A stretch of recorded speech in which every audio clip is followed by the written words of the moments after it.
74, 75, les Connells sur Buzz Radio. Elle vient de me rejoindre en studio. C'est Aurore, évidemment. Bonjour.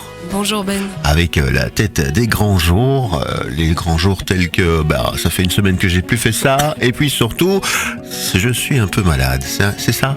Oui, c'est tout à fait ça, oui. Bon, on espère que tu vas y arriver malgré tout. Bienvenue chez toi. Merci.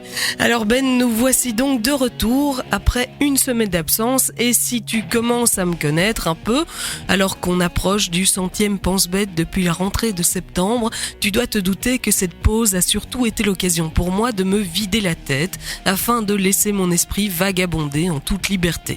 C'est un luxe, je le sais, dont tout le monde n'arrive pas à profiter, mais c'est pourtant absolument vital si on veut pouvoir vivre un peu sur un mode qui ne soit pas simplement automatique et penser autrement que sous forme de préjugés et d'opinions prêtes à consommer. C'est à peu de choses près ce qu'on pouvait entendre dans la bouche de deux nostalgiques des années 70, expliquant au JT d'hier leur passion pour les véhicules Volkswagen de ces années-là. Aujourd'hui, la vie est faite de stress, alors que tout était plus cool alors.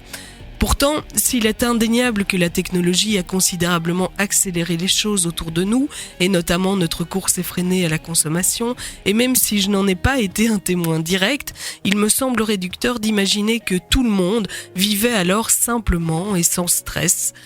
À vrai dire, aujourd'hui comme hier, faire le choix de ne pas se laisser imposer le rythme du monde est à la fois contestataire et signe de rupture. Ce n'est pas pour rien si les hippies vivaient en communauté relativement isolée, ce n'est pas pour rien non plus si aujourd'hui comme hier, ils inspirent autant de répulsion que de fascination.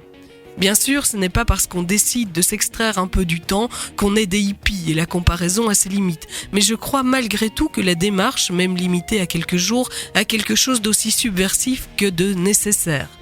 Comprends bien que je ne parle pas de profiter de ses congés pour faire ce qu'on ne trouve pas le temps de faire d'ordinaire, mais bien de ne rien faire, de littéralement perdre son temps, ce qui est beaucoup moins confortable à justifier vis-à-vis des autres, mais aussi, et parfois surtout, vis-à-vis de soi-même. Tout ce temps dont j'aurais pu tirer avantage et que j'ai gâché. Rien que de le dire, tu sens déjà le malaise, pas oppressant, mais diffus et tenace qui envahit ta conscience. Pourtant, au-delà même de l'espace de liberté radicale que t'ouvrent ces périodes d'inactivité, j'ai le sentiment qu'elles répondent à un besoin. Besoin de se perdre autant que de se retrouver, de cesser un temps d'exister pour réapprendre à être un individu, être une partie du monde, être ailleurs pour se rendre plus présent, n'être plus personne pour se sentir à nouveau soi-même. Bref, tu l'auras compris Ben, cette semaine m'aura fait du bien, et c'est avec plaisir que je retrouve ce matin les auditeurs de Buzz Radio pour leur demander « Et vous, profitez-vous parfois des bienfaits de l'oisiveté ?»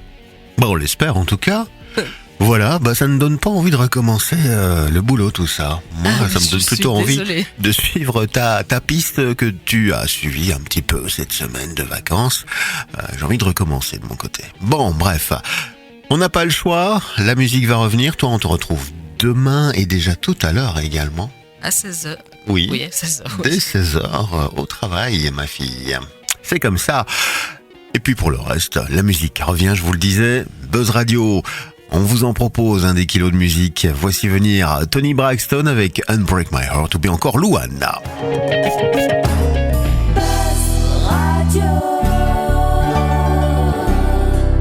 Buzz Radio, juste pour vous. Buzz Radio.